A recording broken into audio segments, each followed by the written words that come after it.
Hi guys, it's story time today. So it's been a while. I just kind of wanted to hop on and share kind of what's been on my mind. So I have been diagnosed with, the two autoimmune diseases fairly recently, but I have had a lot of red flags along the way. So in 2018, I started having a lot of stomach problems, like a lot of pain, issues going to the bathroom. So I saw one of my doctors, just regular general practitioner. And she wasn't able to find out what was wrong, so she referred me over to a gastroenterologist. And he was really good. I guess he's pretty well known. He was really thorough. He went through a lot of tests, and he couldn't find out what was wrong. There was nothing that he could find through testing, at least. So he said, I think that you have IBS. So I kind of took it into my own hands and did research. As we all know that I'm very good at doing that. And had read that, there's like certain foods that can cause, like, can be a trigger and can cause like inflammation.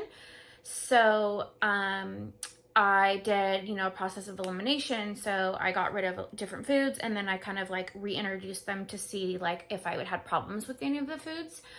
And one of the issues that I found was gluten. Now, gluten is actually inflammatory. So like if you have arthritis or any other inflammatory diseases, like you will notice that when you cut out gluten, you will be in less pain. So whether it's like I said, like arthritis or whatever, but in my case it was like more gut issues. So anyway, I reintroduced it back into my diet, and I had a lot of problems. I had like the stomach pain. So when I didn't eat it, I did not have any stomach pain, cramping, problems going to the bathroom, such. Now I have had problems with my stomach it really got bad in 2018, but like I look back and I had problems, honestly, from when I was like a young girl, like elementary school age. So anyway, I went gluten-free, and grain-free like in 2020. So for 2 years I was gluten-free. Then I pretty much went grain-free. I do eat grains, but very minimally. Like I probably have it maybe once or twice a week. That's about it. Because I noticed that also, grains also cause me to have like, the more of it I eat, the more I feel like I have stomach pains or just like bloat and just a lot of like, inflammation in my body. So, anyway, I had those changes with my diet, but then in 2020, I had a bowel obstruction. I was told that was due to a DNC that I had a couple months prior. But looking back, I think that I had this brewing. I really do. I think that with my disease being inflammatory, and having those stomach problems, and then having that bowel obstruction because my intestines were inflamed, I really think that this was already brewing.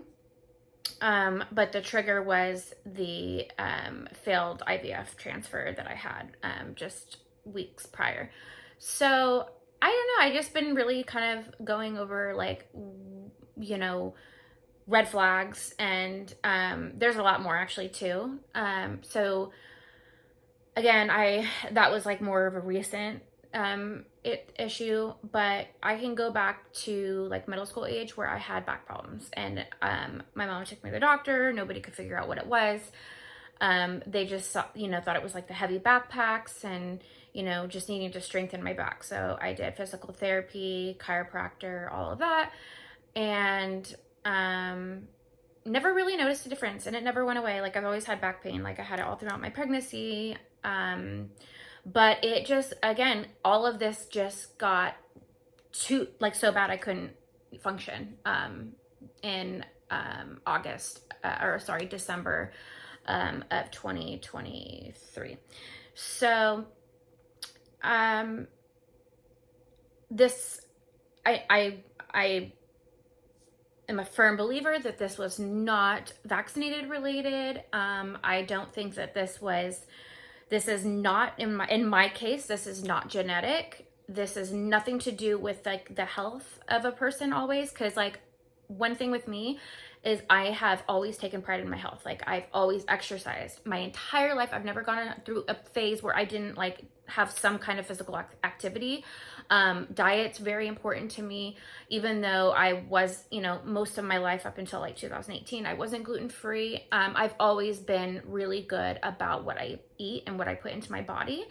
So I just, I can't stress enough that really these autoimmune diseases, they don't happen to unhealthy people. They happen to anybody. It doesn't matter what your lifestyle is. These things happen just like any other disease. Sometimes these things happen and there's not really a reason. And I think I've just accepted that I know it's something I've done. I know that in my case, it wasn't genetic. It wasn't a lifestyle. I'd never smoked. Always been an occasional drinker. Maybe I drank a little bit more in my honeymoon phase. But I, for the most part, really have not had any kind of habits that I would call like unhealthy. So I just, like I said, I just reminisce a lot about these things. And I think it's really important to like raise awareness that, not everything has to do with how healthy you are. And I think some of it is honestly environmental factors. Like I think for me, I probably was exposed to something at some point in my life that didn't react well. I am a firm believer in that. There's a lot of, because what else could it be? I mean, environmental factors play a big role, I think. I don't believe it's anything that I ate. I don't believe that it's like, again, anything that vaccines or medications or whatever. I don't believe that it's any of that. If I were to think of one thing that could be, it would just probably be, again, environmental factors. Just, I mean, there's a lot of things, toxic things that we are exposed to.